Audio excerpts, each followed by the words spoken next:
বাংলাদেশের উন্নয়ন প্রকল্পে ভারতের অংশীদারিত্বের কথা স্মরণ করিয়ে পারস্পরিক লাভে স্থিতিশীলতা ফেরানোর প্রত্যাশা জানিয়েছে ভারতের পররাষ্ট্রমন্ত্রী এস জয়শঙ্কর।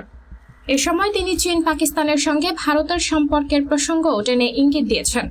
বাংলাদেশের সঙ্গে সেরকম সম্পর্ক চায় না ভারত। জয়শঙ্কর বলেন, বাংলাদেশে উন্নয়ন প্রকল্পে ভারতের একটি ভালো অতীত রয়েছে। প্রকৃতপক্ষে যখন আমরা প্রতিবেশী প্রথম নীতির কথা বলি, তখন পাকিস্তান ও চীন বাদে প্রায় প্রতিটি প্রতিবেশী দেশই আমাদের গুরুত্বপূর্ণ উন্নয়ন প্রকল্প রয়েছে এবং বাংলাদেশের ক্ষেত্রেও তাই। শুক্রবার 13 ডিসেম্বর লোকসভা অধিবেশনের ভাষণে বাংলাদেশ প্রসঙ্গে এসব কথা বলেন তিনি।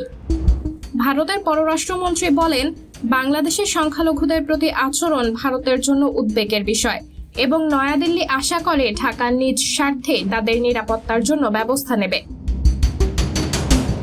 তিনি বলেন, ভারত আশা করে বাংলাদেশের নতুন সরকার পারস্পরিক লাভের একটা স্থিতিশীল সম্পর্কের দিকে যাবে।